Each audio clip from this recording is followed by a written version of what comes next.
ለመበጥበጥ አንቺ አያገባሽም ከቤትሽ ቁጭ በይ በማለት ተናገረው ነገር አሁንም ደግሞ አቤላን አንተ አያገባህም እያለ ኤፊ እየተናገረ ይገኛል። አብርሽ ግራ ገባው። ሩታዬ ሻንጣዋን ይዛ ከቤት ወጣች። ልጃቸውሳ ወይኔ ወይኔ ወይኔ ዋንድ ወር ሳይሞላ ወይኔ የግርሲ ቤተሰብ ተበልተናል።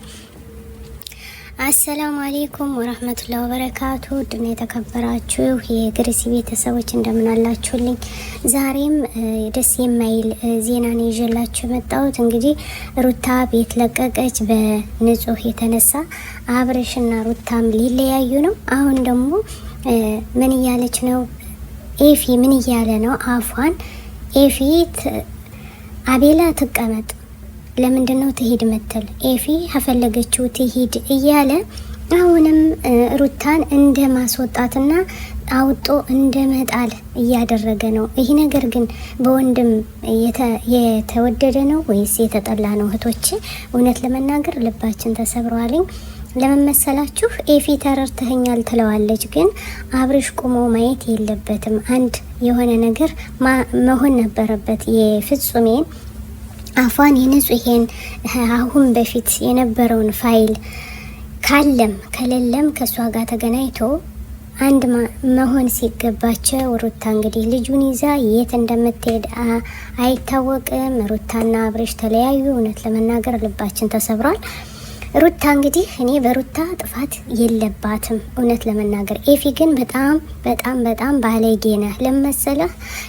ለመሰላችሁ ለኤፊ አድርሱልን።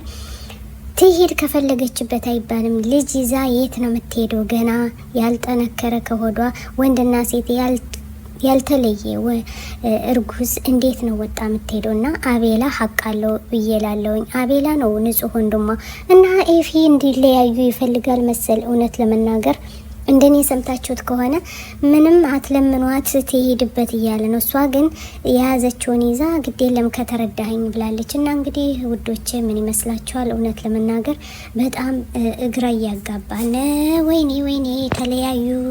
ኧረ ውዶቼ ኧረ ግቡስቲ ሩታዬ ቆረጠች። ከቤተሰቦቿ ወራቴ እስኪደርስ ከቤተሰቦቼ ሂጄ ወልጄ መምጣት እፈልጋለሁ፣ ካለዛም ልጄን አሳድጋለሁ። እኔ ብዙ ፋይሎች ስላሉ እኔ በእጄ ላይ ስለገባ ከእንግዲህ ይህን ፋይል እያየሁ ቁጭ ምለው ነገር የለኝም። ስለዚህ እስክወልድ ከእናት አባቴ መሄድ እፈልጋለሁ ብላ እንግዲህ ሻንጣዋን ይዛለች። ግን የተባበራት ማን ነው? ኤፊ ነው። ኤፊ ቁጭ በይ ብሎ እነሱን ወንድሙን ተቆጥቶ ማስቀመጥ ሲገባው መሄድ ትችላለች። ምንም ተለምና ምንም ማድረግ አትችልም ማለት የለበትም ነበር። እንግዲህ ሩታ ወደ ቤተሰቦቹ አያችሁ፣ ዙሮ ከታቹ ቤተሰብ ነው እንግዲህ።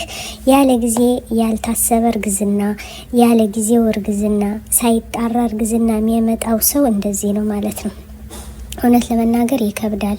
ሳይመሽም አይነጋም ለመሰላችሁ። ይሄ ሁሉ ከዛም ድራማ ነው እያላችሁ የምትሉ ልጆች ሩታ ቆርጣ ተነሳች። ቡታጅራ ወደ ቤተሰቦቿ ለመሄድ ፈለገች ማለት ነው። እንግዲህ ይሄ የሆነበት ምክንያት ፍጹሜ አፏን ንጹሄ አለኝ ፋይል አሁንም ሪከርዱንም አውጣለች፣ በቴሌግራምም በትነዋለች። ሌላም ፋይል አለን። ስለዚህ አሁንም ይለያያሉ፣ ነገም ይለያያሉ። ልጅ ቢወለድ ምንም የሚያግደን ነገር የለም። የኔ የመጀመሪያ ፍቅረኛዬ ነው፣ ፍቅርም ታውቃለች ብላ አሁንም ደግሞ በኢንስታግራም አለቃለች።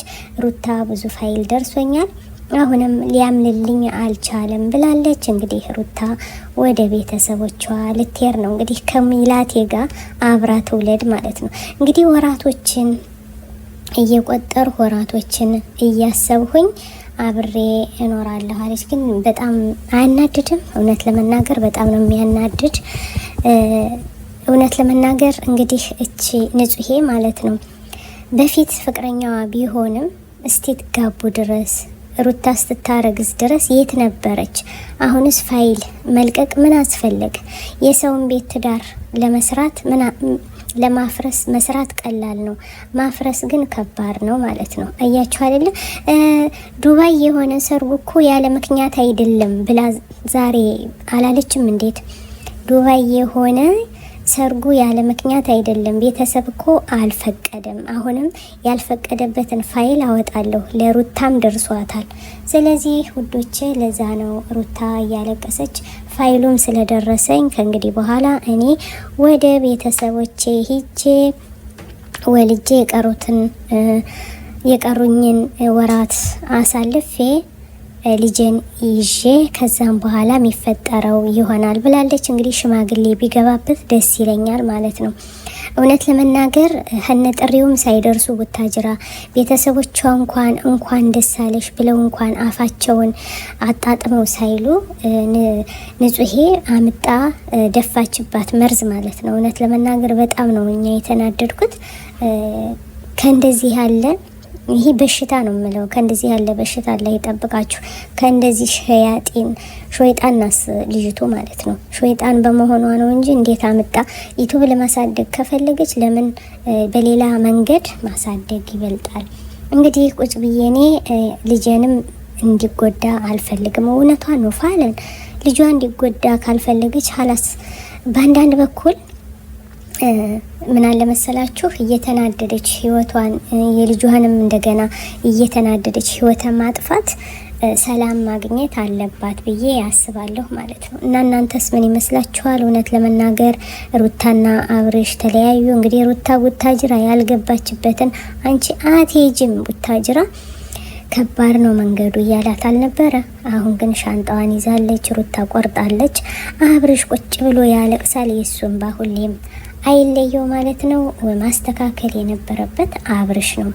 ስለዚህ ጀግና አንበሳ እንደተሰደብንም እኛ ራሱ አንቀርም የነበር፣ ግን አብርሽ ጎበዝ በመሆኑ እሱ ራሱ አው እውነት ነው በቃ የታለ ፋይሉ ብሎ ንጹሄን ሂዶ ማፋጠጥ ሲገባው እሱ ለብቻው የለም ፋይልም የለ ምንም የለ እያለ ማለት የለበትም ነበረ።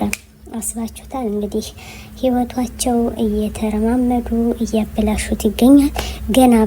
ገና በእጽዋቱ ልጁንም ምንነቱን ሳያውቅ አብርሽና ሩታ ተለያዩ። በጣም እኔ የምላችሁ ነው የጠፋብኝ። አሰላሙ አለይኩም።